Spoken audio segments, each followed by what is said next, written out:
But first, it wasn't an innocent mistake. Brand new security camera video shows two people breaking into a digital billboard on I-75 to program it with pornography.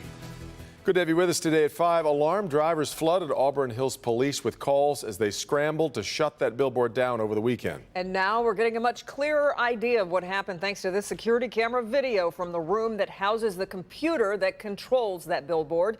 Let's get to Priya Mann. She's live in Auburn Hills tonight. Priya, it was somewhat of a shack that they broke into. Yeah, that's right, Kim, and it's visible from the road. That shack is only about 50 yards away. It's behind a 6-foot fence located directly below the billboard, but the door was unlocked. So when these two got inside, within a matter of minutes, they were able to get porn up on that billboard, which displayed it along a busy freeway.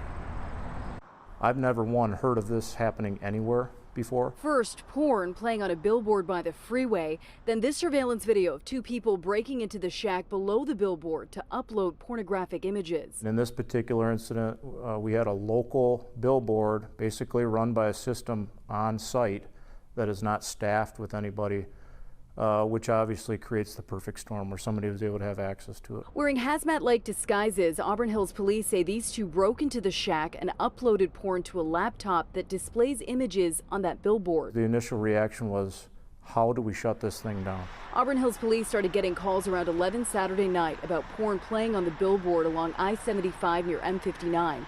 Within 30 minutes, police were in contact with the company that was able to remotely disable the billboard. We're concerned, one, that this video was played on the freeway billboard of all things, displayed out to people that I'm sure took exception to what they saw that night. The billboard is owned by the Toronto-based company Triple Investment Group, which acquired the single billboard when it purchased the Silverdome. The company is cooperating with police. Now investigators are hoping you'll do the same. We want to seek the public's help in trying to identify these two individuals responsible. What turned out to be maybe a prank or a funny joke just became a little more serious by breaking into a building. Yeah, from a local ordinance violation, which would have been a misdemeanor, to a felony charge of burglary. If you recognize those two, Auburn Hills police want to hear from you. Reporting live, I'm Priya Mann, Local 4. Well, they looked like they knew what they were doing, Priya. Is there any indication that this was an inside job? You know, Kim, I asked police that as well. At this point, they say it doesn't appear so, but that is a theory they're investigating. That's why they want to hear from the public. They also want to hear from anybody who witnessed those images. They say that'll help the investigation as well. Send it back to you. Yep. Okay, Priya, thanks. Let's get to breaking